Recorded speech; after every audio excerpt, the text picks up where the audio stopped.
আমাকে জ্ঞান দেওয়ার সাহস কোথা থেকে পেলি? আমি কি তোর থেকে কম জানি, শালা ফুকিন্নি? এদের সঙ্গে লড়াই করার জন্য আমি নিজেকে এই অবস্থানে এনেছি, আর তুই আমাকে ভয় দেখাচ্ছিস? ভালো কথা। তোর এখনো বুঝি শিক্ষা হয়নি সাকিব? তোমাকে কি করতে হবে জানো তো? তুই সামান্য একজন গ্যারেজ মেকানিক হয়ে আমার উপর কথা বলছিস? তোর সাহস তো কম নয়। এই তুই তোর ম্যানেজারকে ডাক দে, তোর ম্যানেজারের সঙ্গে আমি কথা বলবো। তোর মতো ছোট লোকের সাহস কী করে হয় আমার উপর কথা বলার? ম্যাডাম, আপনি হয়তো ভুল ভাবছেন। আমি আপনাকে তেমন কোনো কিছুই বলিনি। আমি শুধু বলেছি যে গাড়ির এই পার্টসগুলো নষ্ট হয়ে গেছে, এগুলো যদি পাল্টাতেন তাহলে আপনি ভালো করেই চালাতে পারতেন। এত কিপটামি করেন কেন? এটা বলা কি আমার অন্যায় হয়ে গেছে? আপনার ভালোর জন্যই তো আমি বলেছি। তোকে কে বলতে বলেছে যে তুই আমার হয়ে কথা বল? আমি কি তোকে বলেছিলাম যে তুই আমার হয়ে কথা বলবি? আমাকে জ্ঞান দেওয়ার সাহস কোথা থেকে পেলি? আমি কি তোর থেকে কম জানি, শালা ফুকিন্নি? আপনাকে দেখে তো ভদ্র ঘরের মেয়ে মনে হয়, কিন্তু আপনার ব্যবহার এত খারাপ কেন? আপনার মা বাবা কি আপনাকে এই শিক্ষা দিয়েছে সবার সঙ্গে কি করে ব্যবহার করতে হয়? এটা কি আপনি ভুলে গেছেন? আর ভুলে যাওয়ারই কথা। আপনাদের মতো বড়লোকের মেয়েদেরকে এর চেয়ে বেশি আর কিছু আশা করা যায় না। আপনাদের কাছ থেকে এরকম কিছু আশা করা যায়? তখনই মেয়েটা আমাকে ঠাস করে একটা থাপ্পড় মারলো। আমি আর সহ্য করতে পারলাম না, তাই কথাগুলো বলে ফেললাম। আর থাপ্পড় দিয়ে মেয়েটা আবারও আমাকে বলতে লাগলো, আরেকবার যদি তুই এইসব কথা বলিস তাহলে এখানে মেরে পুঁতে রেখে দেব। তুই কি আমাকে ভালো করে চিনিস যে তুই আমার সঙ্গে এইভাবে কথা বলছিস? যা, তোর ম্যানেজারকে ডাক দে, তোর ম্যানেজারের সঙ্গে আমি কথা বলবো। তোর মতো কর্মচারী রাখার কোনো প্রয়োজন নেই। ম্যানেজার কি আপনার কথা শুনবে? এটা কি আপনি মনে করেন? আমি কি কোনো কাজে অন্যায় করেছি বা কোনো কাজ ফাঁকি দিয়েছি যে ম্যানেজার আমাকে এখান থেকে তাড়িয়ে দেবে? ভুলটা ছিল আপনার, বুঝতে পেরেছেন? তখনই ম্যানেজার সাহেব চলে আসলো। আর ম্যানেজার সাহেব চলে আসার পরে ম্যানেজার সাহেব আমাকে ওনার সামনে একটা থাপ্পড় মারলেন। আর থাপ্পড় মারার পরে আমাকে বলতে লাগলো, কি ব্যাপার? তোকে আমি বলেছি যে ঠিকমতো কাজ করার জন্য, আর তুই কি না এখানে ওনার সঙ্গে ঝামেলা করছিস? এরপর থেকে আর কখনো ঝামেলা করবি না। ওনাকে সরি বলে ওনার কাজটা তাড়াতাড়ি করে দেই। উনি অনেকক্ষণ ধরে অপেক্ষা করছে। ম্যানেজার সাহেব, আমি হয়তো ওনার কাজটা ঠিকমতো করেছিলাম, কিন্তু ওনার গাড়ির একটা পার্টস নষ্ট হয়ে গেছে। আমি বলেছিলাম যে পার্টসটা নতুন লাগানোর জন্য আমাদের দোকানেই আছে, এইখান থেকে লাগিয়ে দিই, তার জন্য আলাদা পেমেন্ট করতে হবে। কিন্তু উনি আমাকে এই কথাটা বলাই যা নয় তা বলতে শুরু করে দিয়েছে। এইখানে আমার দোষটা কোথায়? ঠিক আছে, আর এর কথা বলতে হবে না, চুপচাপ কাজ কর। আর ম্যাডাম, আপনার গাড়ির পার্টস আমি লাগিয়ে দিচ্ছি। আপনাকে আলাদা পেমেন্ট করতে হবে, আমাদের দোকানে পার্টস আছে। ঠিক আছে, আপনি গাড়িটা তাদের ঠিক করে দিন। আর এই ফকিন্নির বাচ্চাকে আমি দেখে নেব। এই ফকিন্নির বাচ্চার কত বড় সাহস আমাকে জ্ঞান দেওয়ার, আমাকে ছোট করে কথা বলার। তারপরে আমি গাড়ি ঠিক করতে লাগলাম। আর প্রায় 1 ঘন্টা পরে ওনাকে গাড়ি ঠিক করে গাড়ির চাবিটা বুঝিয়ে দিলাম। আর গাড়ির চাবিটা বুঝিয়ে দিতেই উনি আমার কাছ থেকে চাবিটা জোর করে নিয়ে চেক করলো। আর চেক করার পরে আমার হাতে কিছু টাকা দিয়ে উনি চুপচাপ হয়ে চলে গেলেন। বুঝতে পারলাম উনি আমার উপর অনেক রেগে আছে। হয়তো আমার কিছু ক্ষতি করতে পারে, যা ইচ্ছা করুক, আমি আমার কাজ করছি, এটাই বড় কথা। তারপর আমি টাকাগুলো ম্যানেজার সাহেবকে দিলাম। আর ম্যানেজার সাহেব টাকাগুলো নিয়ে বলতে লাগলো, এভাবে যদি একটা গাড়ি ঠিক করতে অনেকক্ষণ লাগিয়ে দিস, তাহলে বাকি গাড়িগুলো কিভাবে ঠিক করবি বল? আর একটু পরেই নেহাল চৌধুরী তার গাড়ি পাঠাবে। নেহাল চৌধুরী গাড়ি কিন্তু অনেক দামি গাড়ি, জানিস তো? নেহাল চৌধুরীর কোথায় পুরো শহরটা চলে। ওই নেহাল চৌধুরী গাড়ি এমনভাবে ঠিক করে দিবি যেন উনি আমাদের প্রশংসা করে। গাড়ির যা ক্ষতি হচ্ছে সেগুলো তো ঠিক করব, তাই না? ভালো করে ঠিক করে দেওয়া কি আছে? আমি তো আমার সাধ্য দিয়েই চেষ্টা করি সকল গাড়িগুলো ভালোভাবে ঠিক করে দেওয়া। আপনি কী সব বলছেন এইসব? আর উনি এত বড় হয়েছে দেখে তো কি হয়েছে, ওনাকে এত ভয় পাওয়া লাগবে কেন? আচ্ছা, তুই ছোটবেলা থেকেই কি এমন ঘাড়তেরা? আমি তোকে যেটা বলেছি তুই সেটাই করবি। আর এর চেয়ে বেশি কিছু করতে চাস তাহলে নেহাল চৌধুরী যদি একবার জানতে পারে, তোর অবস্থা খারাপ করে দেবে। কারণ এই শহরের টপ মাফিয়া কিং হলো নেহাল চৌধুরী। ও যদি রাস্তা দিয়ে যায় তাহলে রাস্তার মধ্যে একটা পোকামাকড় দেখা যায় না? ও আচ্ছা, তাই নাকি? তা তো ভালো, কিন্তু নেহাল চৌধুরী যদি একবার এইখানে আসতো তাহলে তো আমাদের গ্যারেজটা অনেক উন্নত হয়ে যেত, তাই না ম্যানেজার সাহেব? এমনিতেও নেহাল চৌধুরী আমাকে অনেক ভালো চেনে। নেহাল চৌধুরীর সঙ্গে আমার মোটামুটি ভালো পরিচয়। ওনার সকল গাড়ি আমার গ্যারেজ দিয়ে থাকে। তারপর আমি অন্য একটা গাড়ির কাজ করতে লাগলাম। আর কিছুক্ষণ পরেই একটা দামি গাড়ি এসে গ্যারেজে প্রবেশ করলো। আর গাড়িটা দেখেই বুঝতে পারলাম এটাই হলো নেহাল চৌধুরীর গাড়ি, যেটা দিয়ে নেহাল চলাফেরা করে। তারপর আমি সেই গাড়িটা রেখে নেহালের গাড়ির মধ্যে হাত দিলাম। আর গাড়িটার বেশ কিছু সমস্যা আছে, আর আমি গাড়িটা ঠিক করতে লাগলাম। তখনই দেখলাম ম্যানেজার সাহেব বাইরে চলে গেল। তারপর আমি তাড়াতাড়ি করে আমার ব্যাগটা নিয়ে এসে গাড়ির মধ্যে জিপিএস ট্র্যাকার লাগিয়ে দিলাম। আর জিপিএস ট্র্যাকার এমনভাবে লাগিয়ে দিলাম যেন এটা কোনো মিস্ত্রি খুঁজে না পায়, কারণ নেহাল চৌধুরী অনেক চালাক একজন লোক। আর চালাক বললেই সে অনেক ড্রাগস ডিলের সামনে। তারপর আমি গাড়িটা ঠিক করে দিলাম। আর গাড়িটা ঠিক করে দেওয়ার পরই ম্যানেজার সাহেব চলে আসলো। আর ম্যানেজার সাহেব চলে আসার পরে আমাকে বলতে লাগলো, শোন, তুই গাড়িটা নিয়ে নেহাল চৌধুরীর বাসার সামনে দিয়ে আয়। আর যদি ওনাকে কেউ না থাকে তাহলে বাসার ভিতর গাড়িটা পার্ক করে রেখে আসবি। বুঝতে পেরেছিস? আমি এই কথা শোনার পর আমি তো মহা খুশি, কারণ এটার জন্যই আমি অপেক্ষা করছিলাম। আর সেটাই কপালে মিলে গেল। তারপর আমি গাড়িটা নেহাল চৌধুরীর বাসার উদ্দেশ্যে নিয়ে যেতে লাগলাম। আর কিছুক্ষণ পরেই নেহাল চৌধুরী বাসার সামনে চলে আসলাম। আর বাসার সামনে আসার পর আমি হর্ন দিলাম গেটের সামনে। তখনই বডিগার্ডগুলো এসে আমাকে দেখলো। আমি বললাম গাড়ি নিয়ে এসেছি, গাড়িটা পার্ক করে চলে যাব। তারপর গেট খুলে দিল। আর গেট খুলে দেওয়ার পর আমি গাড়িটা পার্ক করলাম আর চারপাশটা ভালো করে দেখলাম। তারপর আমি আমার গোপন ক্যামেরা দিয়ে এগুলো ভিডিও করে নিলাম। আর ভিডিও করার পর আমি সেইখান থেকে সোজা হাঁটা দিলাম। আর তখনই আমার সামনে একটা গাড়ি এসে থামলো। আমি গাড়িটার মধ্যে উঠে পড়লাম। আর উঠে পড়তেই তখনই আমি সাব্বিরকে বললাম, সাব্বির শোন, আমি নেহালের গাড়িতে জিপিএস লাগিয়ে দিয়েছি। তুই সবসময় খেয়াল রাখবি যে নেহাল গাড়িটা কোথায় কোথায় নিয়ে যায়, কোথায় কোথায় ডিল করে। আর আমার মধ্যে মনে হচ্ছে যত রকমের দূর দূরান্তের ড্রাগস ডিল হয় সবগুলোর মধ্যে এই গাড়িটাই নিয়ে যায়। আমি যতটুকু জানি, আর সেই জায়গাগুলো চিহ্নিত করবি। ওইখানে আমার লোক সেট করে দিবি। আমি না বলা পর্যন্ত কোনো কিছুই করবি না। বুঝতে পেরেছিস? হ্যাঁ ভাই, আমি বুঝতে পেরেছি। আর ভাই, আরেকটা তথ্য আছে, নেহালের সঙ্গে একটা মেয়ে থাকে। ওই মেয়েটাকে আমি খুব ভালো করে চিনি। ওই মেয়েটা হলো কমিশনারের একমাত্র ভাতিজি। তার মানে আমি তো ভেবেছিলাম যে এইখানে প্রশাসনের একজনও তার সঙ্গে নেই। দেখছি নেহালের সঙ্গে তার প্রশাসন যুক্ত আছে। ঠিক আছে, সমস্যা নেই। এই কমিশনারকে পরে দেখছি। আগে নেহালের সব কিছু বন্ধ করি, তারপর এক এক করে সব কিছু করে যাব। আর শোন, তোরা কিন্তু সাবধানে থাকবি। আর আমি না বলা পর্যন্ত তোরা কিন্তু এই শহরে ঢুকবি না। বুঝতে পেরেছিস? আর সবাইকে আমি যেভাবে কাজ করতে বলেছি এইভাবেই কাজ করবি। হ্যাঁ ভাই, ঠিক আছে। আর ভাই, কালকে আমাদের 1 কোটি টাকার অস্ত্রগুলো আসবে। এই অস্ত্রগুলো কোথায় নিয়ে যাব? আমাদের আসল গোডাউনে নিয়ে যাব নাকি ওই শহরে ঢুকাবো, কোনটা? শোন, এই অস্ত্রগুলো কিন্তু তুই রিসিভ করতে যাবি না। এই অস্ত্রগুলো রিসিভ করার জন্য সাকিব যাবে। সাকিবকে দিয়ে এই অস্ত্রগুলো করানো হবে, কারণ সব জায়গায় তুই গেলে তোর সমস্যা হতে পারে। ঠিক আছে ভাই। ভাই, আমি নেহালের গাড়ির জিপিএস সব সময় ট্র্যাক করব। নেহাল কোথায় যায় আমি আপনাকে 24 ঘন্টার তথ্য দেব। আপনি কোনো চিন্তা করবেন না। আর ভাই, আপনি কিন্তু গ্যারেজ মেকানিক হিসেবে অনেক ভালোই দেখায়। ফাজলামো করিস না। ফাজলামো করার অনেক সময় পড়ে আছে। এখন যেটা বলছিস সেটা কর। বুঝতে পেরেছিস? তারপর আমি গাড়ি থেকে নেমে সোজা গ্যারেজে চলে আসলাম। আর গ্যারেজে আসার পর আমি আবারও কাজ করতে লাগলাম। আর এভাবেই সময়টা পার হয়ে গেল। বিকালবেলা গ্যারেজের কাজ শেষ করে সেখানে বসে আছি। আর বসে থাকার সময় হঠাৎ একটা কালো গাড়ি গ্যারেজে প্রবেশ করলো। আর সেই গাড়ির থেকে একজন বোরকা পরা মেয়ে নামলো। আমি এটা দেখে সত্যিই অবাক হয়ে গেছি, কারণ এত দামি গাড়ির মধ্যে একজন পর্দাশিল্পী। সত্যিই অন্যরকম ভালো লাগছে। মেয়েটার চোখগুলো দেখে আমি চোখের প্রেমে পড়ে গেছি। এই প্রথম আমার কাউকে ভালো লেগেছে। আর তখনই আমার কাছে এসে বলতে লাগলো, ভাইয়া, আমার একটা উপকার করতে পারবেন? আসলে আমার গাড়িটা ঠিকমতো ব্রেক কাজ করছে না। গাড়িটা যদি ব্রেকটা দেখে দিতেন তাহলে অনেকটা ভালো হয়।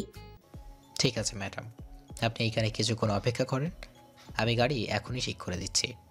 তারপর আমি ওনাকে একটা চেয়ার এনে দিলাম। চেয়ার এনে দেওয়ার পর আমি গাড়িটা ঠিক করতে লাগলাম। আর প্রায় আধা ঘন্টা পরে গাড়ির ব্রেকটা ভালো করে ঠিক করে দিলাম। আর উনি আমাকে 1000 টাকা দিল আর 1000 টাকার নোট দিয়ে বলতে লাগলো, আপনাকে অসংখ্য ধন্যবাদ আমার উপকার করার জন্য। আর এই নিন 1000 টাকা, এটা রেখে দিন। আমার কাছে বেশি নেই, না হলে আরও দিতাম। ম্যাম এইখানে টাকা লাগবে না, আর আমি শুধুমাত্র এই টাইপ করে দিয়েছি, এটার জন্য টাকা দিতে হবে না। আপনি চলে যান, 1000 টাকা আপনার কাছে রেখে দিন, অন্যদিন না হয় দিয়ে যাবেন। তারপর মেয়েটা আমাকে টাকার জন্য অনেক জোরাজুরি করলো, কিন্তু আমি টাকাটা রাখলাম না। কারণ টাকাটা রাখলে তার সঙ্গে আমার আর দেখা হবে না, তার পরিচয় সম্পর্কে জানতে পারবো না।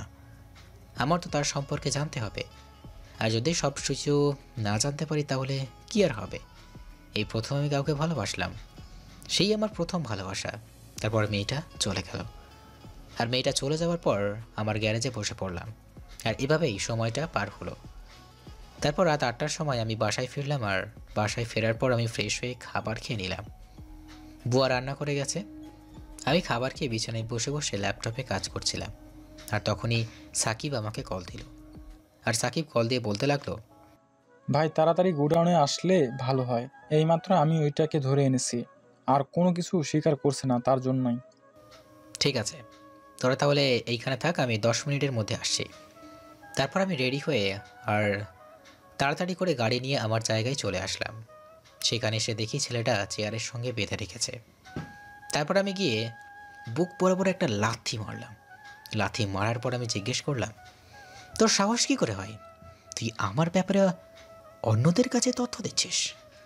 আমি তো তোকে বিশ্বাস করে এই কাজটা দিয়েছিলাম, আর সেখানে তুই তুই আমার সঙ্গে বিশ্বাসঘাতকতা করলি। বল বল, তুই আর কার হয়ে কাজ করছিস? আমার জীবন থাকতে আমি এটা কখনোই বলবো না, তোরা যা ইচ্ছে তাই করতে পারিস, আমি কোনো কিছু বলবো না। আমরা মৃত্যু হাতে নিয়ে ঘুরে, বুঝেছিস? আমরা মৃত্যুর জন্য পরোয়া করি না। আমি কে এটা হয়তো তুই জানিস না। সেই 12 বছর বয়স থেকে খুন করার অভ্যাস, আর খুন করতে করতে কখন যে মাফিয়া হয়ে গেলাম বুঝতেই পারলাম না। আর তুই তুই আমার সামনে বসে এইসব কথা বলছিস? আমার ব্যাকগ্রাউন্ড সম্পর্কে তুই জানিস? ঠিক আছে ঠিক আছে, আমার ব্যাকগ্রাউন্ড সম্পর্কে তোর জানতে হবে না, আমি তাহলে আমার ব্যবস্থা করছি। এই বলে আমি মুখের মধ্যে রড ঢোকাতে লাগলাম, আর রড ঢোকাতে সে ছটফট করতে লাগলো, আর মুখ দিয়ে রক্ত বের হতে লাগলো। তারপর আমি রড বের করে মুখের মধ্যে মরিচের গুঁড়া দিয়ে দিলাম। দিতেই সে পাগলের মতো চিৎকার করতে লাগলো। আর তখন আমি বললাম, এটা তো শুধুমাত্র সামান্য দিয়েছি, এখন যদি তুই আমার কথা না শুনিস বা আমার উত্তর না দিস, কিন্তু এর চেয়েও বেশি কিছু হতে পারে। আর আমার সম্পর্কে মনে হয় তোর একটু হলেও ধারণা আছে আমি কি করতে পারি। ভাই ও অনেক খারাপ, ও আপনার নাম করে 2টা মেয়েকে ধর্ষণ করে খুন করে ফেলেছে, আর মেয়েগুলোকে খুন করার পরে ওখানে আপনার শার্টের টুকরা রেখে দিয়েছে, এটা পরে আমি জানতে পারি, আর তাড়াতাড়ি করে প্রমাণ লুকাই। বাহ, এত বড় সাহস তোর! তুই নিজেই 2টা মেয়েকে ধর্ষণ করেছিস, আর ধর্ষণ করার পর সেইখানে আমাকে ফাঁসানোর জন্য রেখে দিচ্ছিস। ভালো কথা। ভাই বিশ্বাস করবেন না, মেয়েগুলো অনেক দরিদ্র পরিবারের ছিল। তারা দুজনেই বান্ধবী ছিল, আর 2 বান্ধবী কলেজ থেকে ফিরছিল। আর তখনই এই শালা তার বন্ধু বান্ধব নিয়ে এসব কাজ করে, আর সেদিন আপনি তাকে আমাদের সঙ্গে কাজ করার জন্য বলেছিলেন, আর এটাই সুযোগ নিয়েছে সে। আমি তো তোকে আগে সন্দেহ করেছিলাম যে তুই অন্যরকম লোক, তবু আমার দলের মধ্যে কেন নিয়েছিলাম জানিস? তোকে নিয়েছিলাম যেন আমি যেন একটু তথ্য পাই তোর কাছ থেকে, তোকে একটু চোখে চোখে রাখার জন্য। কিন্তু তুই সেই সুযোগে তুই আগে আমাকেই ছোবল দিবি, এটা তো ভুল হয়ে গেছে। এখনো আমি ভালোই ভালোই বলছি, আমাকে ছেড়ে দে। যদি আমাকে ছেড়ে দিস তাহলে তুই বেঁচে যাবি। আমার উপরে যারা আছে তারা যদি একটা বার জানতে পারি যে তুই আমাকে আটকে রাখছিস, তাহলে তোকে এখানে পুঁতে ফেলবে। এদের সঙ্গে লড়াই করার জন্য আমি নিজেকে এই অবস্থানে এনেছি, আর তুই আমাকে ভয় দেখাচ্ছিস? ভালো কথা। তোর এখনও বুঝি শিক্ষা হয়নি সাকিব? তোমাকে কি করতে হবে জানো তো? ভাই চিন্তা করবেন না, আমি তো সব কিছুই জানি। হাজার হোক আপনি তো আমাকে শিক্ষা দিয়েছেন, আপনার 3rd ডিগ্রি প্রয়োগ করি। তাহলে এই বলে আমি কাচের গ্লাসের মধ্যে অ্যাসিড নিলাম, আর অ্যাসিড নেওয়ার পরে তার একটা আঙ্গুল আমি ওই অ্যাসিডের মধ্যে ধরে রাখলাম। আর তখন গলা ফাটিয়ে চিৎকার করতে লাগলো। আর তখন ভাই বলতে লাগলো, হ্যাঁ, চিৎকার কর, একদম বুক ফাটিয়ে চিৎকার কর, কিন্তু কোনো লাভ হবে না। এইখানে আমি ছাড়া আর কেউ নেই তোকে বাঁচানোর জন্য, কেউ বাঁচাতে আসবে না। আর তুই 2টা মেয়েকে ধর্ষণ করেছিস, সেটা শাস্তি এখনো তো বাকি রয়েছে। ভাই ভাই, আমাকে মাফ করে দিন, আমাকে মারবেন না প্লিজ, আমি আর কখনোই এমনটা করব না, আমাকে ছেড়ে দিন। আমি আপনাকে সব কিছু বলে দিচ্ছি। আমি নেহালের হয়ে কাজ করি। নেহাল আমাকে পাঠিয়েছে যে ডেভিল গ্যাংয়ের তথ্য দেওয়ার জন্য। আর আমি অনেক কৌশলে আপনার গ্যাংয়ের মধ্যে ঢুকে পড়ি। আর গ্যাংয়ের মধ্যে ঢুকলেও আমি কোনো কিছু জানতে পারি না। যতটুকু জানতে পেরেছি ততটুকু আমি শুধুমাত্র নেহালকে বলেছি, এর চেয়ে আর বেশি কিছু নয়। আর নেহাল আমাকে এটা বলে দিয়েছিল যে আপনার একটা ছবি যেন আমি তাকে পাঠাই, কিন্তু এত কষ্ট করেও আপনার ছবি আমি জোগাড় করতে পারলাম না। এই প্রথম আমি আপনাকে দেখলাম। পুরো আন্ডারওয়ার্ল্ডে আমাকে দেখার জন্য পাগল, আমার ফেস কেমন এটা নিয়ে তোলপাড়। আর সেইখানে তুই সামান্য চামচিকি হয়ে আমার ফেস সবার সামনে এনে দিবি? এটা কি হয়? তাও আবার এটা নেহালের কাছে? দিব্যি আর নেহাল খুঁজে বের করবে। ভাই, ছেলেটা মনে হয় পাগল হয়ে গেছে। আজ পর্যন্ত আমরা দুজন ছাড়া আপনাকে আর কেউ দেখেনি, আর সেখানে ও আপনার ফেস রিভিল করে সবার সামনে নিয়ে আসবে। আমি সাকিব আর সাব্বিরের মোবাইল ঘাটাঘাটি করছি, কিন্তু তাদের ফোনে আপনার একটা ছবিও নেই, কোনো তথ্য পাইনি আমি। মরার আগে তাহলে একবার শুনে যা, আমি এই শহরের নেহালের বাসার কাছাকাছি একটা গ্যারেজে কাজ করি, আর নেহালের গাড়ির মধ্যে জিপিএস লাগিয়ে দিয়েছি। আর কোনো কিছু বলতে হবে তোকে? ঠিক আছে, এবার তাহলে ধর্ষণের শাস্তিটা দিই। তারপর আমি ছেলেটাকে ধরে তার যৌনাঙ্গ কেটে দিলাম। যৌনাঙ্গ কেটে দেওয়ার পর আমি ছেলেটার বুক বরাবর কুপিয়ে হত্যা করলাম, আর সেইখানে ডেভিল কিং লিখে দিলাম। আমার এইসব করা দেখে সবাই ভয় চুপসে গেছে। তারপর আমি সাব্বিরকে বললাম, সাব্বির, তুই এই লাশটাকে নিয়ে মোড়ের মধ্যে ফেলে দিয়ে আসবি, বুঝতে পেরেছিস? আর সাকিব, তুই আমার সঙ্গে আয়, একজনের সঙ্গে দেখা করতে যেতে হবে। তারপর আমি সাকিবকে নিয়ে গাড়ি করে একটা জায়গায় যেতে লাগলাম, আর কিছুক্ষণ পরেই সেই জায়গায় চলে আসলাম। আর সেইখানে এসে দেখি অনেকেই মদ্যপান করে মাতলামো করছে। তারপর আমি এক এক করে ভিতরে চলে আসলাম। ভিতরে এসে দেখি আমার জন্য সেই মানুষটা অপেক্ষা করছে। আমি গিয়ে তার পাশে বসলাম, আর বসার পর সে আমাকে বলতে লাগলো, ভাই, আপনি এখানে, আগে জানলে আমি নিজেই তো আপনার কাছে চলে যেতাম। আপনি শুধু আমাকে একটা খবর দিতেন। আপনি কেন শুধু শুধু এখানে আসতে গেলেন? সাগর, আমি তোমার কাছে এসেছি একটা খবর নেওয়ার জন্য। তা বলো, এখন তুমি নতুন কোনো খবর আছে নাকি? তা শোনো, কমিশনারের মেয়েকে কিডন্যাপ করতে হবে এবং সেটা তুমি করবে। ভাই, আপনার এত পাওয়ার থাকতে আপনি আমাকে দিয়ে কিডন্যাপ করাবেন? আমি তো কোনো কিছু বুঝতে পারছি না। আপনি যদি একটা চোখ দিয়ে ইশারা করেন, তাহলে শুধু কমিশনারের মেয়ে কেন, মন্ত্রীর মেয়েকেও যদি কিডন্যাপ করতে হয় তবুও নিয়ে আসবে ওরা। আপনি হলেন আমাদের ভাই। আমি এইখানে একটা প্ল্যান করেছি, সেই জন্য এটা তোমাকে করতে হবে, বুঝতে পেরেছ? আর কোনো অবস্থাতেই কমিশনারের মেয়ের কোনো রকম যে ক্ষতি হয়, উনি যেন সম্পূর্ণ সুস্থ থাকে। ঠিক আছে ভাই, আমি কালকেই আপনাকে এটা ডেলিভারি দিয়ে দেব, কোনো সমস্যা নেই ভাই। আর একটা তথ্য ছিল, নেহাল কিন্তু আমাদের এখানে অনেক আসেন এবং মেয়ে নিয়ে ফুর্তি করে। যেটা বলেছিলাম সেই কাজটা কি হয়েছে? ডেজিকে নিহালের সঙ্গে ঝুলিয়ে দিতে বলেছিলাম, এখন কি ডেজি নিহালের সঙ্গে আছে নাকি অন্য কোথাও? ভাই, আপনি যেটা বলেছেন সেটা আমি করব না। এটা কি কখনো হয়েছে? সেই ছোট্টবেলা থেকে আপনি আমাকে দিয়ে কাজ করান, আজ পর্যন্ত কোনো কাজ মিস হয়েছে? মিস হয়নি তো। তো মনে করেন এটা হয়ে গেছে, একটু পরেই ডেজি আসবে। ঠিক আছে, আর একটা কথা মনে রাখবে, তোমাকে কিন্তু কোনো অবস্থাতেই কেউ যেন সন্দেহ না করে। যদি তোমাকে একবার কেউ সন্দেহ করা শুরু করে, তাহলে কিন্তু আমার প্ল্যানটা সাকসেসফুল হবে না। আর কথাটা মনে রেখো। আর কালকে সাকিবের সঙ্গে যাবে অস্ত্রগুলো নিয়ে আসার জন্য, ওকে? ঠিক আছে ভাই, আপনি যেরকমটা বলবেন। ভাই, ড্রিঙ্কস করবেন নাকি? আজকে অনেক দিন হয়েছে একসঙ্গে ড্রিঙ্কস করা হয় না। চলেন আজকে আড্ডা দেই। এখন আটা দেওয়ার সময় নেই, অন্য একদিন আটা দেবো। আমি তোকে যে কাজ করতে বলেছি সেটা কর, আর একটু সাবধানে থাকবি। ওই দেখেন, ডেইজি চলে এসেছে। দেখ ভাই, এসেছে, ভাইয়ের সঙ্গে কথা বল আর বিষয়টা সব কিছুই খুলে বল। তখনই ভাই তার নিজের মাস্ক পরে নিল, আর মাস্ক পরে নেওয়ার পরেই দেখি আমাদের সামনে এসে বলল, বসে ভাইকে সালাম দিয়ে বলতে লাগলো, ভাই, আমি যেসব তথ্য জানতে পেরেছি সেসব তথ্য যদি আপনি জানেন তাহলে আপনার মাথা ঘুরে যাবে। ওরা পুরো দেশটাকে হারানোর চেষ্টা করছে। এই জায়গার এমপি আছে না, শরীফ আহমেদ, ওনাকে খুন করে ওনার জায়গাটা নেহাল দখল করার চেষ্টা করছে। শরীফ এখন সম্পূর্ণ বিপদের মুখে আছে। আর শরীফ আহমেদের মেয়ে হলো নাম ফারিয়া। এই ফারিয়ার সঙ্গেই নেহালের সম্পর্ক রয়েছে। আর এই ফারিয়াকে ধরে শরীফ আহমেদকে গ্রাস করবে নেহাল। তবে নেহালের ওপরে আরও একজন আছে যে এই সব কিছুর লিড দিয়ে থাকে। সবাই জানে নেহাল হলো বস, কিন্তু নেহালের ওপরও একজন আছে। তবে কে আছে সেটা আমি জানতে পারিনি। ও আচ্ছা, আর নেহাল কোথায় কোথায় গোডাউন আছে এটা কি জানতে পেরেছিস? এটা জানার খুব দরকার। হ্যাঁ ভাই, আমি এটা জানতে পেরেছি। নেহালের এই জায়গায় গোডাউন রয়েছে। আমি ফাইলগুলো নিয়ে এসেছি। এই নিন ফাইলগুলো, এটার মধ্যে সম্পূর্ণ তথ্য পাবেন। আর ভাই, নেহাল কিডন্যাপিংয়ের সঙ্গে জড়িত আছে। কিডন্যাপার রামিমের সাথেও তার হাত আছে। কিডন্যাপার এবার পরে কোন মেয়েকে ধর্ষণ করে ফেলে দেয় বা পাচার করে দেয়, বেশিরভাগ ধর্ষণ করার পর মেয়েগুলো কিডনি বিক্রি করে দেওয়া মালয়েশিয়ার আমার মনে আছে।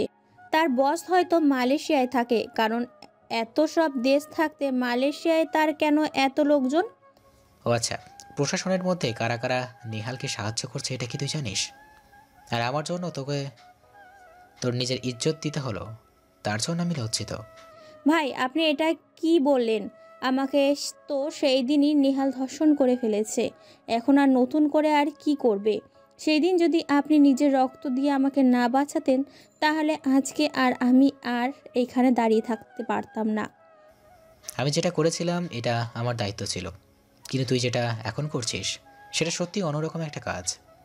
এইখানে জীবনের রিস্ক আছে, যে তোর যে কোনো সময় যে কোনো রকম কিছু হয়ে যেতে পারে। একটু সাবধানে থাকিস। ভাই, আপনি ভালো কাজ করেছেন। আপনি মাফিয়া হলেও আজ পর্যন্ত কোনো মানুষের ক্ষতি করেননি। এটার জন্য আপনাকে আমরা সবাই এত ভালোবাসি। তবে ভাই, আপনার জীবনের গল্পটা আমরা একদিন শুনবো, আর আপনার জন্য জীবন দিতেও পারলেও আমি ধন্য মনে করব। তারপর আমি ওদের সঙ্গে আরও কিছুক্ষণ কথা বলে সেইখান থেকে চলে আসলাম। আর সেইখান থেকে আমি আমার গাড়ি নিয়ে বাসায় আসতে লাগলাম। আর ওরা অন্য একটা কোথাও গাড়ি নিয়ে আমার গোডাউনে চলে গেল। আর হঠাৎ করে কিছু দূর আসার পর দেখতে পেলাম একটা গাড়ি রাস্তার মধ্যে দাঁড়িয়ে আছে। গাড়িটা থেকে বুঝতে পারলাম এটাই সেই মেয়েটার গাড়ি, যে মেয়েটা আমাকে ফ্রিতে এই গাড়িটার ঠিক করে দিয়েছিলাম। তারপর আমি গাড়ি থেকে নেমে পড়লাম। আর গাড়ি থেকে নেমে আমি ড্রেস চেঞ্জ করে ফেললাম, একটু আড়ালে গিয়ে আর হাঁটতে হাঁটতে সামনের দিকে যেতে লাগলাম। আর সামনের দিকে যেতেই মেয়েটা আমাকে দেখতে পেয়ে ডাক দিয়ে বলল, আরে ভাইয়া, আপনি এখানে? ভাইয়া প্লিজ, আমার গাড়িটা এখানে টায়ার পাঞ্চার হয়ে গেছে। এই গাড়িটার যে এত সমস্যা, আমি যদি আগে জানতাম তাহলে এই গাড়িটা নিয়ে কখনোই বের হতাম না। ম্যাম, এখন তো আর আপনি কোথাও গাড়ি পাবেন না, তাই গাড়িটা ধাক্কা দিয়ে গ্যারেজে নেওয়া লাগবে। আর আপনি এখন বাসায় চলে যান। তারপর আমি গাড়িটা ধাক্কা দিতে লাগলাম। আর মেয়েটা সামনে বসে স্টার্টিং করাচ্ছে। আর হঠাৎ করে আমি লুকিং গ্লাসে দেখতে পেলাম মেয়েটা তার হিজাব খুলে ফেলেছে। গরমের কারণে আমি মেয়েটার চেহারা দেখে আমি তো পুরাই অবাক, কারণ মেয়েটা এমন সুন্দর যেটা লিখে প্রকাশ করা সম্ভব যাবে না। আমি তাড়াতাড়ি করে ধাক্কা দিতে দিতে গ্যারেজে নিয়ে আসলাম। গ্যারেজে নিয়ে আসার পর মেয়েটা গাড়ি থেকে নেমে বলতে লাগলো, আমি তো কখনো ভাবতে পারিনি যে আপনার মতো একজন লোক ধাক্কা দিয়ে এতটা রাস্তা এই গ্যারেজে নিয়ে আসবে গাড়িটা। আপনি সত্যিই আমার অনেক বড় উপকার করেছেন। আমি যে আপনার ঋণ কী করে শোধ করব সেটাই বুঝতে পারছি না। ম্যাম, আপনার জন্য কোনো কিছু করতে পারলে আমার কাছে ভালো লাগবে। আর ম্যাম, আমাদের গরিব মানুষের জন্য কোনো কিছু করা লাগবে না, শুধু দোয়া করবেন, তাহলেই হবে। না তবুও, কারণ আমি গাড়ি নিয়ে মাঝে মাঝেই লং ড্রাইভে একা একা ঘুরতে পছন্দ করি। আর অনেকবারই দেখেছি আমি যখনই কোনো বিপদে পড়েছি তখনই কেউ না কেউ এসে আরও আমাকে বিপদে ফেলে দিয়েছে। আর এমন একটা নিরিবিলি রাস্তায় আমি একা ছিলাম। আপনি চাইলে কোনো কিছু করতে পারতেন আমার সঙ্গে। এটা বাস্তবতা মধ্যে হয়ে আসছে, তার জন্যই আপনাকে সরাসরি বললাম। আর সেই জন্য আপনাকে সত্যিই আমার অনেক ভালো লাগলো। ম্যাডাম, অনেক রাত হয়ে গেছে, তাহলে আপনি এখন এখানে বসেন, আমি গ্যারেজ থেকে একটা গাড়ি নিয়ে আপনাকে পাশে পৌঁছে দিচ্ছি। তারপর আমি গ্যারেজ থেকে একটা গাড়ি বের করলাম। গাড়ি বের করার পরে ওনাকে গাড়িতে উঠতে বললাম, আর ওনাকে গাড়িতে উঠতে বলার পর উনি সামনে এসে বসলো।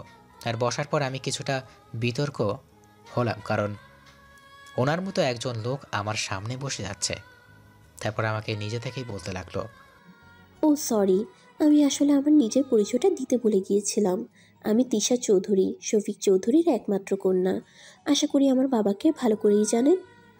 হ্যাঁ ম্যাম, আপনার বাবাকে চিনব না, এটা কি কখনো হতে পারে?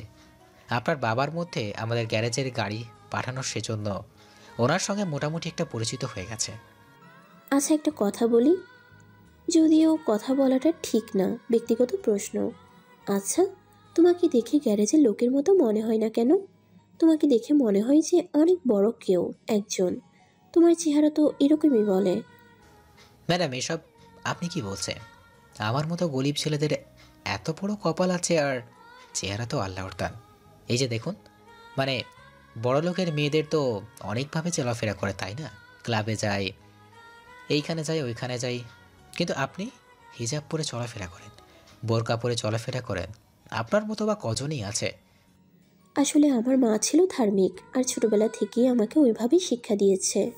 আমি লাইফটাকে এনজয় করি, তবে সেটা পর্দার মধ্যে থেকে, কারণ আমি চাই না যে আমার কারণে আমার বাবা মায়ের কোনো অসুবিধা হোক। কেউ যেন আমাকে নিয়ে বাবা মায়ের কাছে উল্টোপাল্টা কোনো কিছু বলতে না পারে। বাকিটা আল্লাহর ইচ্ছা। আপনাকে যতই দেখছি ততই আমি অবাক হচ্ছি। সত্যি কথা, আপনার কাছ থেকে কিছু শেখার আছে আমার। না, আমি ওই রকম কোনো কিছু হয়ে যায়নি যে আমার কাছে তোমার শিখতে হবে। আর তুমি কিছু মনে করো না, তোমাকে তুমি করেই বলছি। আর আচ্ছা, আমরা কি বন্ধু হতে পারি? কিন্তু ম্যাম, আপনার সঙ্গে আমার বন্ধুত্ব কি করে হবে বলেন?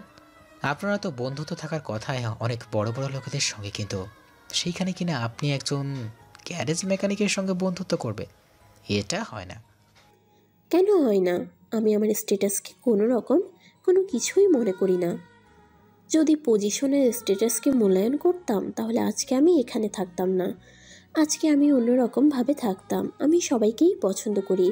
তুমিও মানুষ, আমিও মানুষ। তাছাড়া তোমার মতো ভালো মানুষের সঙ্গে বন্ধুত্ব করলে খারাপ হবে না নিশ্চয়ই। ঠিক আছে, তাহলে আজকে থেকে আমরা বন্ধুত্ব, কিন্তু আমি চাই না যে আমাদের বন্ধুত্বের ব্যাপারে কেউ জানুক, কারণ এতে আপনারই সমস্যা হবে। এখন থেকে আর কোনোদিন আপনি করে বলবে না। যদি আপনি করে বলো তাহলে কিন্তু মেরে তোমাকে নাক ফাটিয়ে দিব, বুঝতে পেরেছ? আচ্ছা, এই সামনেই রাখো, এটাই আমাদের বাসা। চলো বাসায় যাই। না, অন্য একদিন যাবো, আজকে হয় না।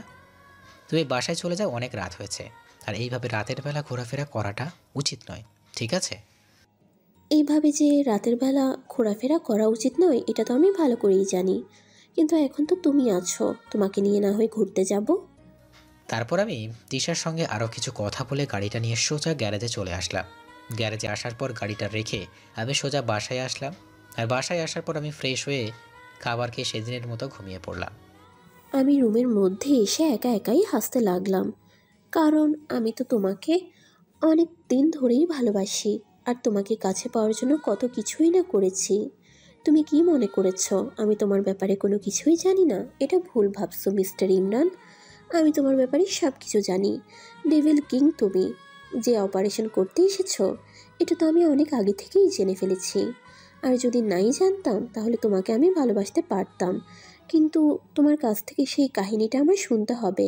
তুমি কেন এই পথে আসলে? তুমি তো ভার্সিটির টপার ছাত্র ছিলে। সেই ভার্সিটি থেকে তোমাকে আমি পছন্দ করি। তুমি হারিয়ে গেলে, আর হারিয়ে যাওয়ার পরে একদিন দেখলাম তোমার এই অবস্থা। যেই ছেলে লাজুক স্বভাবের ছিল, সেই ছেলে এখন একের পর এক খুন করে বেড়ায়। মাফিয়া কিং আন্ডারওয়ার্ল্ডের সমস্ত দায়িত্ব তার উপরে। কিভাবে কি করেছো তুমি, এগুলো আমার জানতে হবে। তারপর এসব ভাবতে ভাবতেই আমি কখন যে ঘুমিয়ে পড়লাম মনে পড়ছে না। সকালবেলা ঘুম থেকে উঠে আমি ফ্রেশ হয়ে নিলাম, আর ফ্রেশ হয়ে নাস্তা করতে টেবিলে আসলাম, আর তখনই বাবা বলতে লাগলো, কিরে মা, তুই এভাবে ঘোরাফেরা কেন করছিলি রাত্রিরে? তুই যে একটা মেয়ে সেটা কি তুই ভুলে যাচ্ছিস? তোর জন্য আমার কতটা টেনশন হয় তুই কি জানিস? যেদিন নিজে মা হবি সেদিন বুঝতে পারবি সন্তানের জন্য পিতা মাতাদের কতটা কষ্ট হয়, কতটা চিন্তা হয়। বাবা, তুমি তো জানো সব কিছু, তাহলে কেন শুধু শুধু এসব বলছো? আর তুমি এটা বলার পরেই এখন বলবে আমার বিয়ের কথা, তাই না? দেখো, এখন যদি বিয়ের কথা বলো তাহলে কিন্তু তোমার খবর আছে।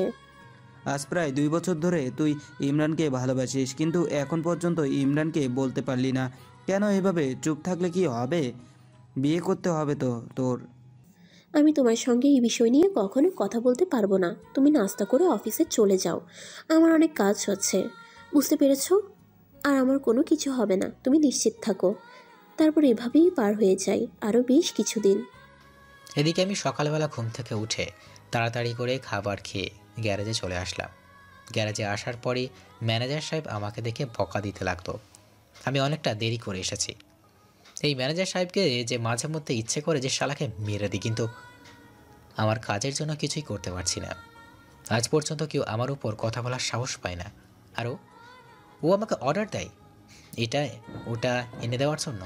আমি গ্যারেজে এসে আমার মতো কাজ করছিলাম, আর তখনই হঠাৎ করেই তিশা চলে আসলো। আর তিশা এসেই বসে পড়লো। আর তিশাকে দেখে ম্যানেজার সাহেব বলতে লাগলো, ম্যাডাম, আপনার গাড়িটা ঠিক করা হচ্ছে। আপনার গাড়িটা ঠিক করতেও আরও 1 ঘন্টা সময় লাগবে। ম্যাম, আপনি একটু দয়া করে অপেক্ষা করুন। ঠিক আছে ঠিক আছে, এত কথা বলতে হবে না। আপনি এগিয়ে ওখানটাই বসে থাকুন, আমি দেখবো যে গাড়িটা কিভাবে ঠিক করে। আপনি এখান থেকে যান। তখনই ম্যানেজার চলে গেল। আর ম্যানেজার চলে যাওয়ার পর তিশা আমার কাছাকাছি এসে হাসতে লাগলো। বুঝতে পারলাম না ম্যানেজারকে সে তাড়িয়ে দিয়েছে। তখন তিশা আমার কাছে এসে বলতে লাগলো, দেখেছো আমার মাথায় কত বুদ্ধি, আমি কত প্ল্যান করে ম্যানেজারকে এখান থেকে সরালাম। ম্যানেজারের সামনে কি আর তোমার সাথে গল্প করা যাবে? বলতে হবে যে তোমার মাথায় অনেক বুদ্ধি আছে। তা এত সকাল সকাল এইখানে কেন এসেছো? গাড়ির ছলনা করে নাকি এমনিতে আমার সঙ্গে আড্ডা দেওয়ার জন্য? ভার্সিটিতে তো প্রতিদিন যেতে ভালো লাগে না, তাই তো আসলাম তোমার সঙ্গে আড্ডা দেওয়ার জন্য। গাড়িটা ঠিক করে আমার সঙ্গে বের হতে পারবে? পাগল নাকি? ম্যানেজার আমাকে পুরাই বাঁশ দিবে। আমি যেতে পারবো না, হয়তো বিকালের দিকে যেতে পারবো। তারপর আমি তিশার সঙ্গে অনেক কথা বলে, আর হঠাৎ করে তিশাকে কেউ যেন টার্গেট করেছে।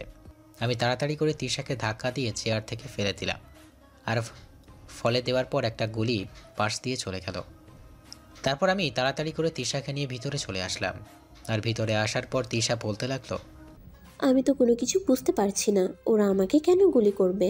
আমি তো কারোর সঙ্গে কোনো অন্যায় করিনি। এখন আমি তোমাকে এই বিষয় নিয়ে কোনো কিছুই বলতে পারবো না। ওরা হয়তো তোমাকে অ্যাটাক করতে এসেছে, হয়তো তোমার বাবার সঙ্গে শত্রুতা আছে এই জন্য। তারপর আমি হঠাৎ করে দেখলাম অ্যাঞ্জো বন্দুক সামনে নিয়ে এদিকে আসছে। আমি তাড়াতাড়ি করে তাকে একটা লাথি মেরে থেকে বন্দুকটা নিয়ে তাদেরকেই গুলি করতে লাগলাম। আর এটা দেখে তিশা মোটামুটি অবাক হয়ে তাকিয়ে আছে। আর অবাক হওয়ারই কথা। তিশা হয়তো ভেবেছে আমি এইসব চালাতে পারি না, কিন্তু এখন তিশা সব কিছুই জেনে গেছে। আমি কি করব? কেন কিছু বুঝতে পারছি না, তবে তিশাকে সবটা বুঝিয়ে দেওয়া যাবে না। তারপর ওরা চলে গেল। আর ওরা চলে যাওয়ার পরই তিশা আমার কাছে এসে বলতে লাগলো, আমি তো ভেবেছিলাম তুমি শুধুমাত্র একজন গ্যারেজ মেকানিক, কিন্তু তুমি এইসব দামি দামি মেশিন কি করে চালাতে পারো বলো? তুমি কি সত্যি করে বলো। তিশা, আসলে আমি তোমাকে এই বিষয় নিয়ে কোনো কিছুই বলতে পারবো না, কারণ তোমার কাছে আমি কখনো মিথ্যা কথা বলিনি, এখন পর্যন্ত আরও বলবো না, কারণ ভালোবাসার মানুষের কাছে মিথ্যা কথা বলা যায় না। তার মানে তুমি আমাকে ভালোবাসো, তাই তো? কিন্তু তোমার অবস্থান আর আমার অবস্থান কোথায়, এটা কি তুমি একবার ভেবে দেখেছো? তুমি কি এটা জানো না? আমি জানি যে তুমি আমাকে আজকে থেকে আমার সঙ্গে কখনোই যোগাযোগ করবে না, কারণ তুমি হয়তো ভেবেছে আমি শুধুমাত্র একজন গ্যারেজ মেকানিক। এখন তুমি আমাকে সন্দেহ করা শুরু করে দিয়েছো, আর সন্দেহ করাটাই স্বাভাবিক। আর সেই সঙ্গে আমি তোমাকে বলে দিলাম, আসলে আমি তোমাকে যেদিন প্রথম দেখেছি সেই দিনই তোমাকে অনেক ভালোবেসে ফেলেছি। আমি তোমার ব্যাপারে সব কিছুই জানি। তুমি ডেভিড কিং, তুমি ছদ্মবেশে এই গ্যারেজে কাজ করো, তাই না? তুমি ন্যাশনাল ইউনিভার্সিটি থেকে আইন বিভাগ থেকে পাশ করে এসেছো, ব্যাস 2019। তোমার বাবা ছিলেন একজন ডাক্তার, তোমার মা ছিলেন গৃহিণী, তুমি ছিলে তোমার বাবা মায়ের একমাত্র সন্তান। কিন্তু তুমি এই পথে কিভাবে আসলে? তাহলে তুমি আমাকে অনেক দিন ধরে লক্ষ্য করছো। ঠিক আছে, আমি তোমাকে সত্যি কথা বলছি, কিন্তু তুমি আমাকে কি করে চিনতে পারো? কই আমি তো ভার্সিটি থাকা অবস্থায় তোমাকে কখনোই দেখিনি।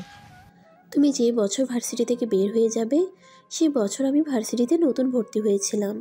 তোমাকে আমি একদিন দেখতে পেলাম যে তুমি কয়েকটা মেয়েকে কিছু বখাটে ছেলেদের হাত থেকে রক্ষা করেছো, আর মেয়েগুলো তোমাকে অনেক প্রশংসা করেছিল।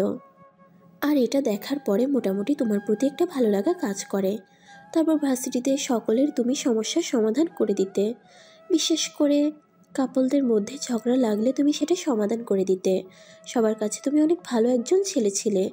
আর সবাই চাইতো যে তুমি জানো এই ভার্সিটির ভিপি হয়ে সবার সাথে কাজ করো।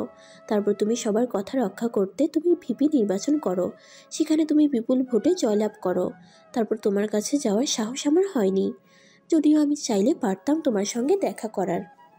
কিন্তু তোমাকে দূর থেকে অনেক ভালো লাগতো আমার, এটাই আমি এনজয় করতে চেয়েছিলাম। যেহেতু তোমার ব্যাপারে আমি খোঁজ নিয়েছি, তাই সেই ব্যাপারে আমি নিশ্চিত ছিলাম যে তোমাকে তো আমি একদিন পাবোই।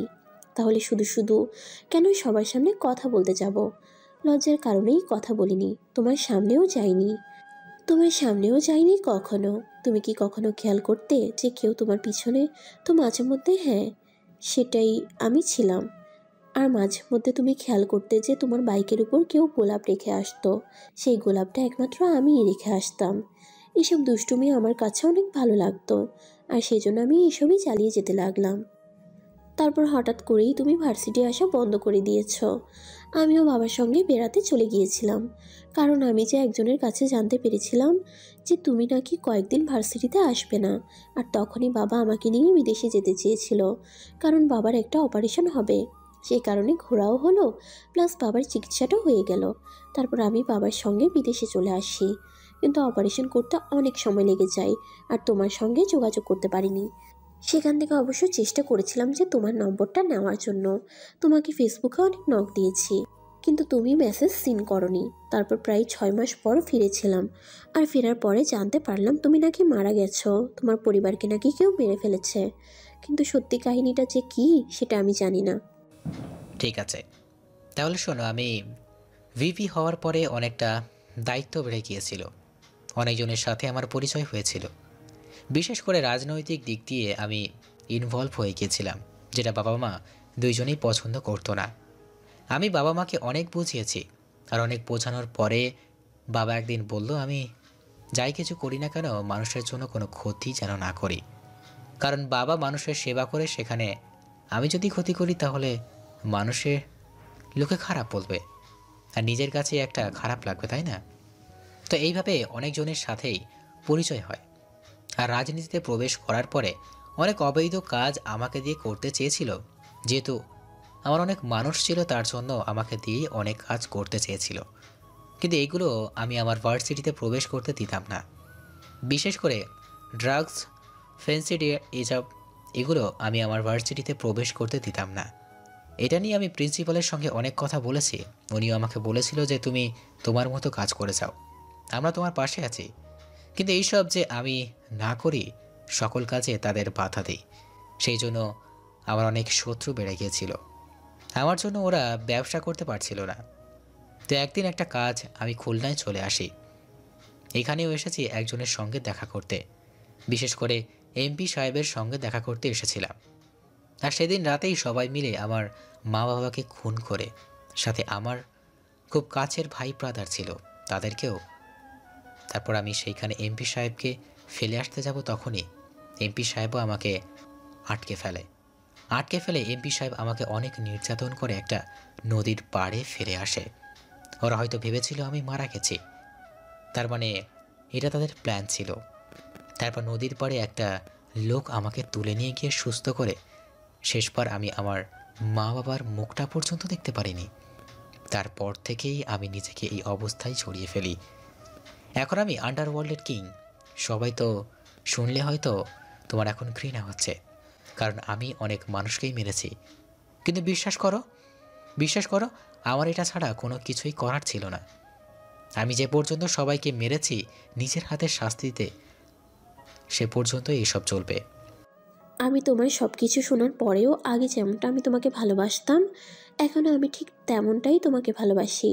আর তুমি কি জানো, তোমাকে আমি যেদিন প্রথম গ্যারেজে দেখেছিলাম সেদিন আমি কতটা খুশি হয়েছি। দেখো, আমার জায়গায় অন্য কেউ থাকলে কি করতো সেটা জানি না, কিন্তু আমি তোমাকে আগেও ভালোবাসতাম, এখনও ভালোবাসি। আমি তোমার সঙ্গে থাকতে চাই, প্লিজ আমাকে দূরে সরিয়ে দিও না। দেখো তিশা, তোমাকে আমি ভালোবাসি এটা ঠিক, তবে তোমার সঙ্গে আমার মনে হয় না কখনো এক হবে। কারণ দেখো, আমার কোনো পিছুটান নেই। আমি যদি মারাও যাই তাহলে কোনো সমস্যা নেই, কিন্তু তোমার সুন্দর একটা ভবিষ্যৎ দাঁড়িয়ে আছে। আমার এমন অনিশ্চিত ভবিষ্যতের সঙ্গে তোমাকে জড়াতে পারবো না। তুমিও তো আমাকে অনেক ভালোবাসো, আর যদি ভালো না বাসতে তাহলে ঘন্টার পর ঘন্টা আমার সঙ্গে সময় দিতে না। আমাকে যদি কেউ কোনো কিছু করতো তাহলে তুমি তাকে গিয়ে মারতে না।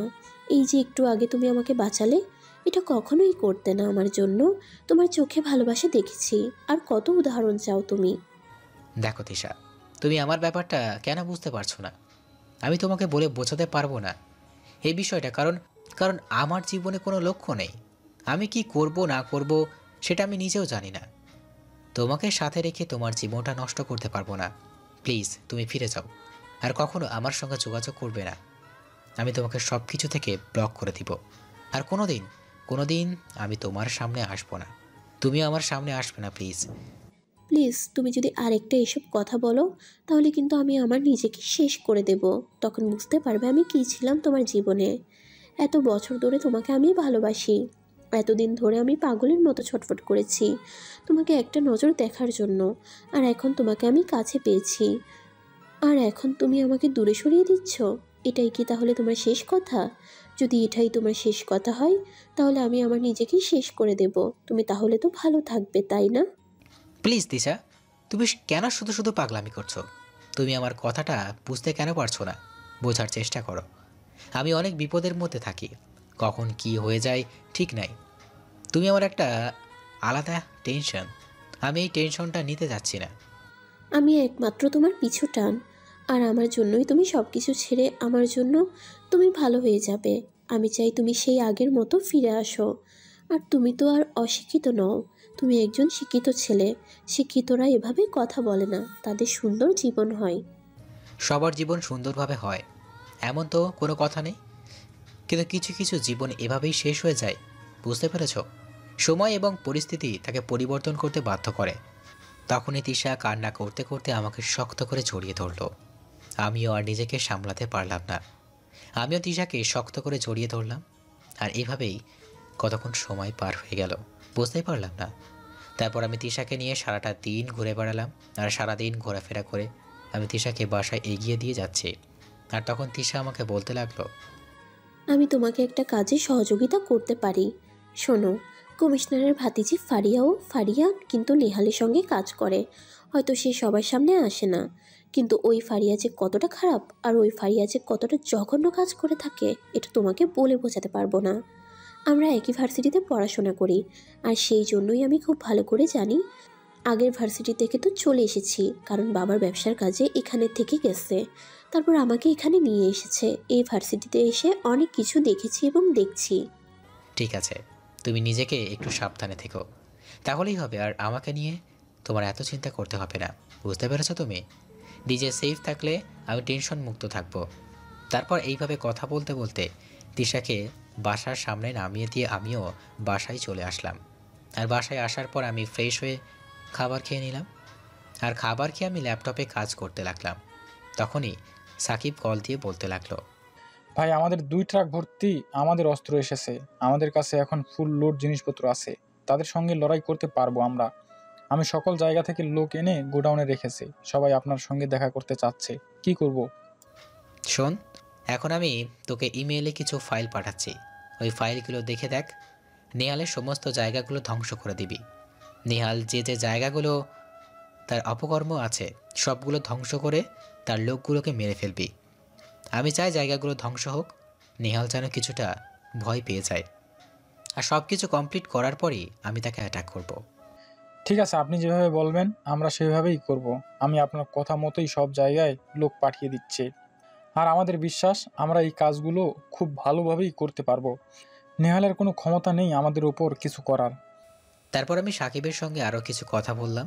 আর কথা বলার পর প্রায় কিছুক্ষণ পরই আবারও তিশা কল দিল। তিশার কল দিয়ে আমাকে বলতে লাগলো, এই, আমি তো কোনো কিছুই বুঝতে পারছি না। বাবার সঙ্গে নেহাল, তারপরে এমপি সাহেব, আরও বেশ প্রয়োজন রাজনৈতিক ব্যক্তিরা দেখা করতে এসেছে। আচ্ছা তিশা, তুমি একটু কাছাকাছি গিয়ে শোনো যে নেহাল তোমার বাবাকে কি বলে থাকে, আর ওরা কি দরজা বন্ধ করে মিটিং করছে। হ্যাঁ, আমি তো শুনলাম একটু আগে। আর ওদের মধ্যে কথাবার্তা হচ্ছে, নিহাল বাবাকে বস বলে ডাকছে, এটাই শুনেছি। আর এটাই আমার সন্দেহ জাগছে, তাই তোমাকে কল দিয়ে বললাম। আমি এর আগে বাসায় আসতে দেখি নাই। তিশা, আমি তোমাকে এখন যে কথাগুলো বলবো সে কথাগুলো তুমি চুপচাপ শুনবে। আমি তোমাকে কিছু ভিডিও ফুটেজ আর ছবি পাঠাচ্ছি। আচ্ছা, তোমার বাবা কি বাম হাতে পিস্তল ধরে? মানে বাম হাত কি বেশি কাজ করে বাম হাত দিয়ে? এটা তো আমি সঠিকভাবে বলতে পারবো না, কারণ আমার সামনে তো কখনো পিস্তল ধরেনি। আমি জানি না যে বাবার কোনো পিস্তল আছে কি না। তবে বাবা আমাকে থাপ্পড় মারার সময় বাম হাত দিয়ে থাপ্পড় মারে, এটা বলতে পারবো। দেখো, আমি তোমাকে কিছু ভিডিও ফুটেজ আর ছবি পাঠাচ্ছি। এগুলো দেখে বলো তো, এটা কি তোমার বাবার মতো দেখা যায়? আমি কল কেটে দিয়ে ভিডিও ফুটেজ আর ছবিগুলো দেখতে লাগলাম। আর ছবিগুলো দেখতে দেখতে আমি পুরো অবাক হয়ে যাচ্ছি, কারণ এই ছবির সঙ্গে বাবার সবটা মিলে যাচ্ছে। তার মানে বাবা এসবের সঙ্গে জড়িত আছে। তারপর আমি আবারও তাকে কল দিলাম, আর কল দিয়ে বলতে লাগলাম, আরে তুমি ঠিকই ধরেছ, এটাই আমার বাবা। হয়তো অন্ধকারে তার ছায়াটা ভালো করে দেখা যাচ্ছে না, কিন্তু আমি এটা 100% শিওর, এটাই আমার বাবা। আমি তো আমার বাবাকে খুব ভালো করে চিনি। আমি তোমার এখন যে কথাগুলো বলবো সেটা তুমি মনোযোগ দিয়ে শুনবে। তোমার বাবা হলো যাকে আমি এত বছর ধরে খুঁজে বেড়াচ্ছি, যার জন্য আমি আজ এইখানে এনেছি। মানে দেশের মধ্যে যত ড্রাগ, মাদকদ্রব্য, বিয়ে পাচার থেকে শুরু করে সকল কিছুই নিয়ন্ত্রণ করে তোমার বাবা। আর তোমার বাবার হয়ে শুধুমাত্র তারাই কাজ করে। নেহাল, এমপি সাহেব, এরা শুধুই তোমার বাবার কেনা গোলাম। কি বলছো তুমি? আমি তো কোনো কিছুই বুঝতে পারছি না। আমি এখন কি করব? নিজের বাবা এসব করে, এই জন্যই তো বাবা আমাকে ওনার সঙ্গে রাখতে চাচ্ছে না। আমাকে বারবার বলেছে, আর এখনও বলে, আমি নাকি সেই আগের ভার্সিটিতেই চলে যেতাম। এখানে নাকি বাবার অনেক শত্রু আছে, সেই জন্য। তবে আমি মাকে নিয়ে যেতে চেয়েছিলাম, কিন্তু মা যেতে চায় না। দিশা, তোমার বাবা একজন মাফিয়া কিংয়ের হেড। তোমার বাবার কথা কিন্তু সব কিছুই হয়।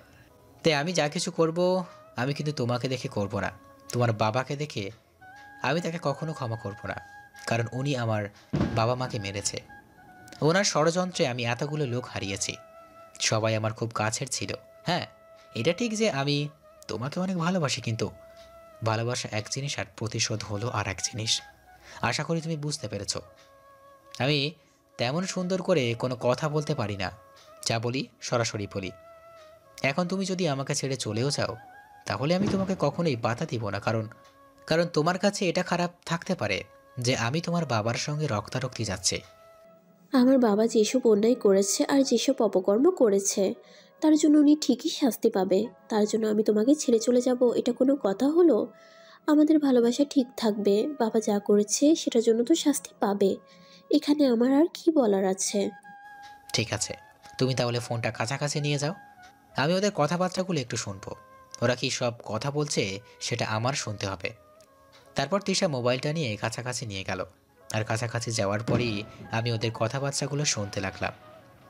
তখন নেহাল বলতে লাগলো, বস, আমি কিন্তু অনেক ভয়ে থাকি, কারণ টেবিল কিং এতটা ভয়ঙ্কর হয়ে উঠেছে যেটা আমি আপনাকে বলে বোঝাতে পারবো না। ওর কর্মকাণ্ড দেখে কি আপনি একটু ঘাবড়ে যাচ্ছেন না? আপনি কি একবার ভেবে দেখেছেন ও কি করতে পারে? আপনি যদি কোনো কিছু না করেন তাহলে কিন্তু সব কিছু হারাতে হবে। সেটা তো আমি বুঝতে পারছি না।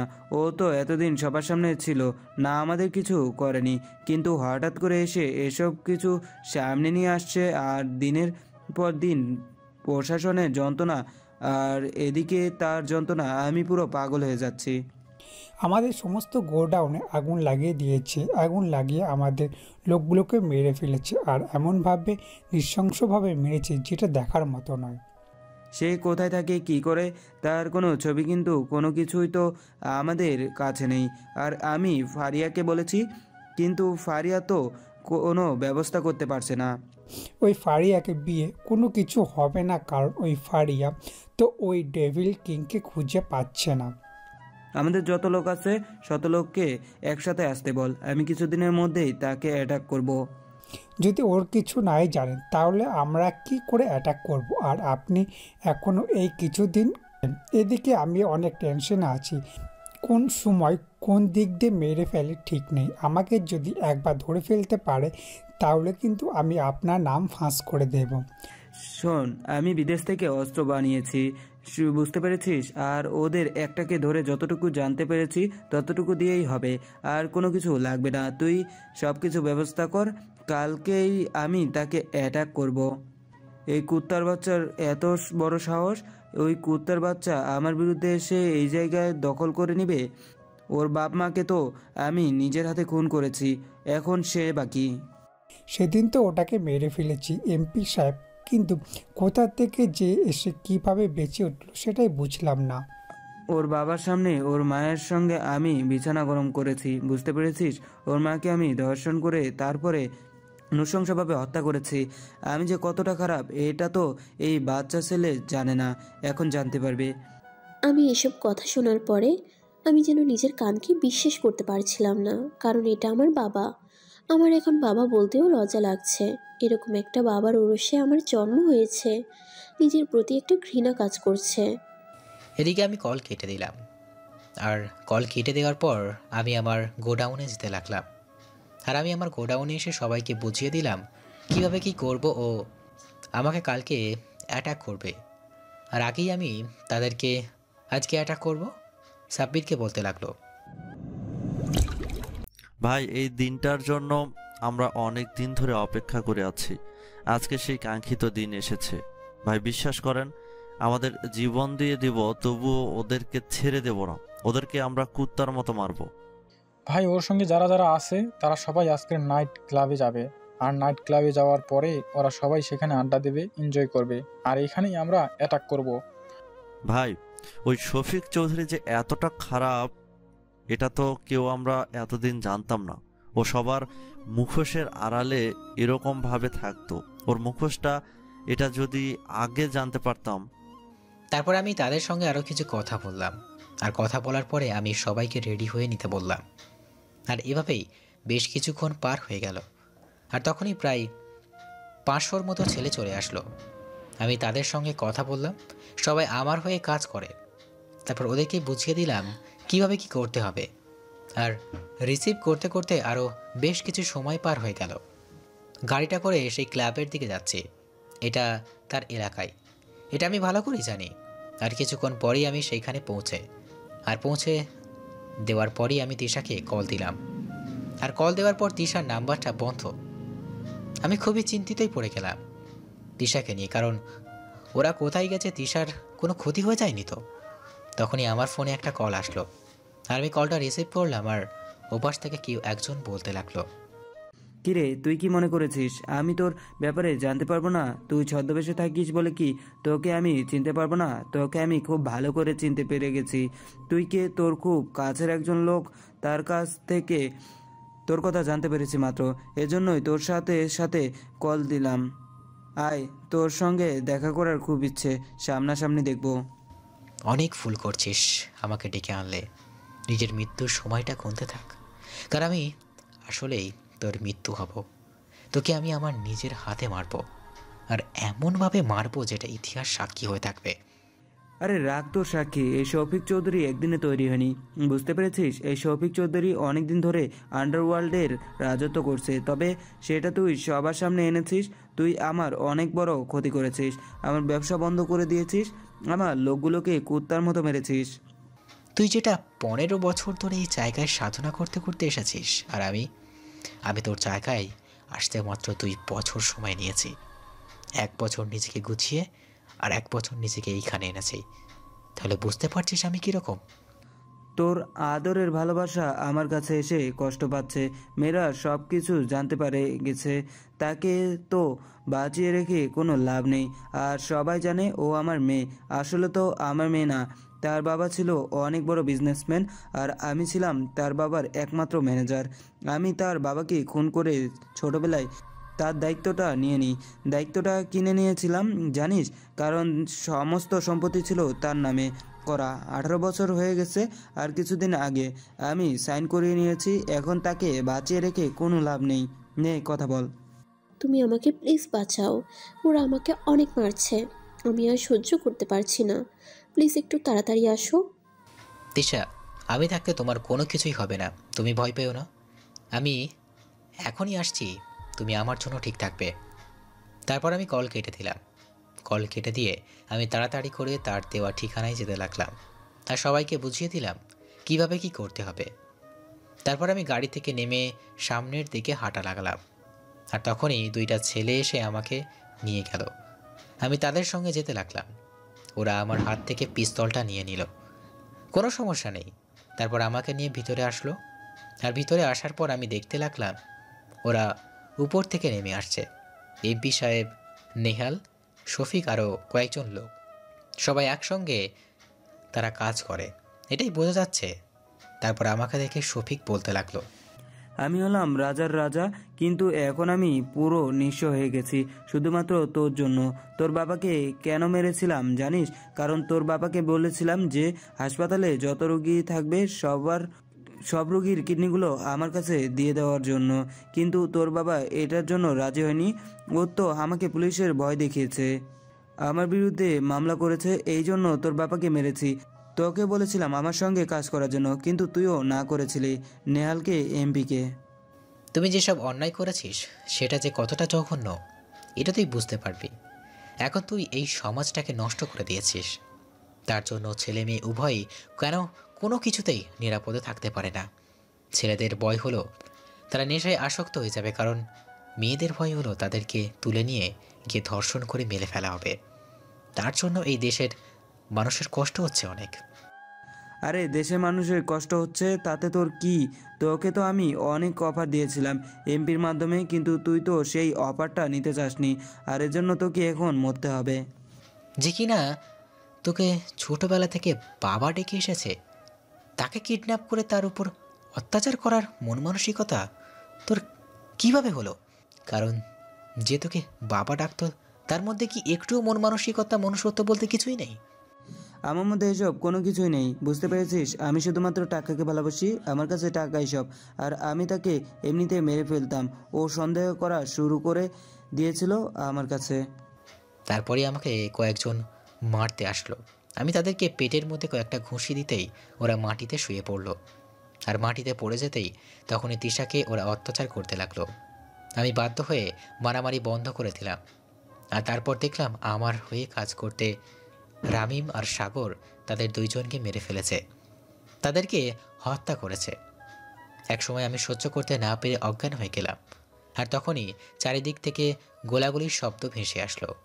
আর আমি চোখ মেলে তাকিয়ে দেখলাম সাব্বির আমার মুখে পানি দিচ্ছে।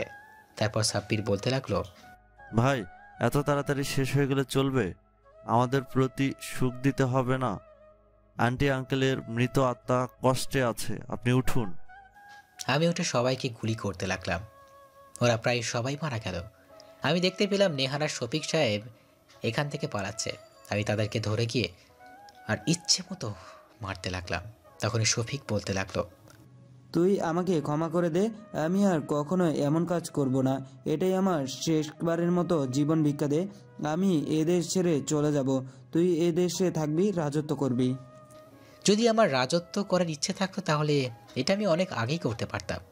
তাহলে শুধু শুধু তোকে নিয়ে পড়ে থাকতাম না, বুঝতে পেরেছিস? কারণ আন্ডারওয়ার্ল্ড এমন কেউ নেই যে আমার উপর কথা বলবে। তারপর আমি কোনো কথা না বলে আমার কোমর থেকে ছুরি বের করে আমি তাদের বুকের মধ্যে ঢুকিয়ে দিলাম। আর তখনই ছটফট করতে করতে ওরা মারা গেল। আমার হাতে গুলি লেগেছে। তারপর আমি আমার হাতের মধ্যে কিছু একটা দিয়ে বেঁধে দিলাম। আর তখনই তিশা এসে আমাকে শক্ত করে জড়িয়ে ধরলো আর বলতে লাগলো, তোমার কোনো কিছুই হবে না, তুমি আমার জন্য বেঁচে থাকবে। আমি যে তোমাকে ছাড়া অসহায়, তুমি ছাড়া যে এখন আমার কেউ নেই। তারপর সবাই মিলে তাকে হাসপাতালে নিয়ে আসলাম, আর হাসপাতালে নিয়ে এসে তাকে ভর্তি করানো হলো। আর ডাক্তার সাহেব দেখে তাড়াতাড়ি করে অপারেশন করতে লাগলো। আর কিছুক্ষণ পরে ডাক্তার সাহেব বের হয়ে বলল, রক্ত লাগবে। আমি তাকে রক্ত দিলাম 1 ব্যাগ। আর 2 ঘন্টা পরে ডাক্তার সাহেব বেরিয়ে এসে বলতে লাগলো, আলহামদুলিল্লাহ, রুগী এখন সম্পূর্ণ সুস্থ আছে। তবে যদি রক্তটা না পাওয়া যেত তাহলে আমরা ওনাকে বাঁচাতে পারতাম না, কারণ অনেক ব্লাড বেরিয়ে গিয়েছিল। রুগীকে এখন কেবিনে দেওয়া হবে।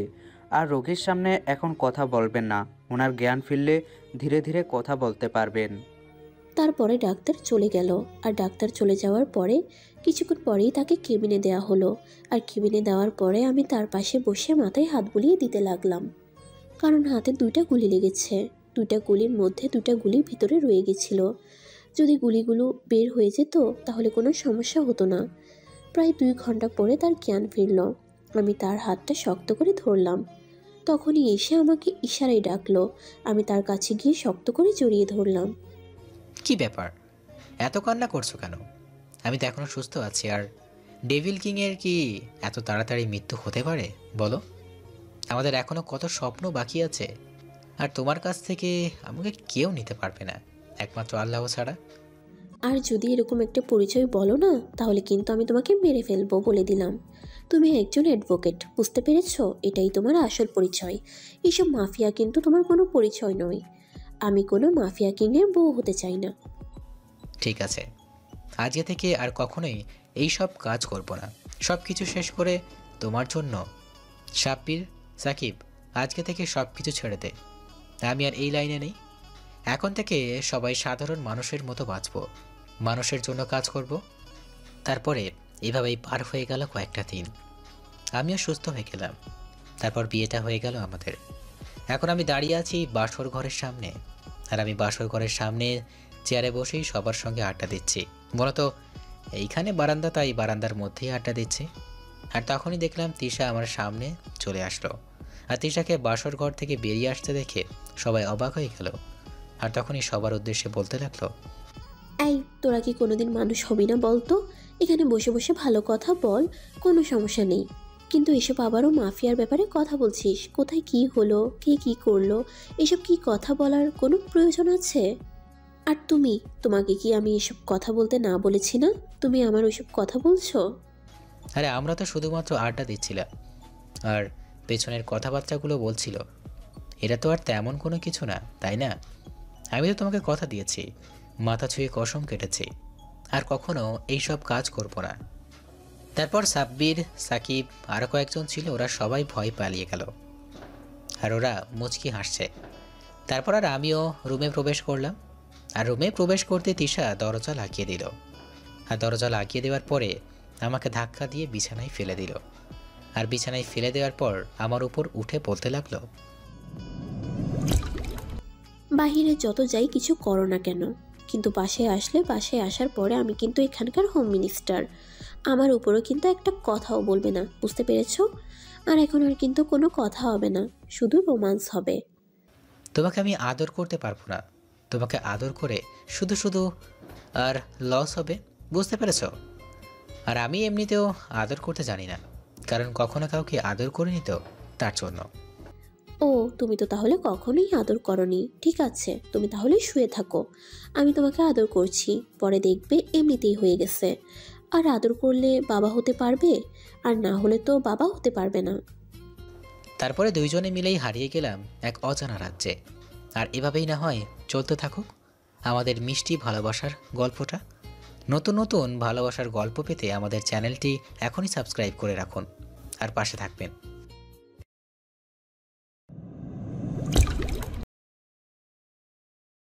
হ্যালো বন্ধুরা, কেমন আছেন? আশা করি সবাই ভালোই আছেন।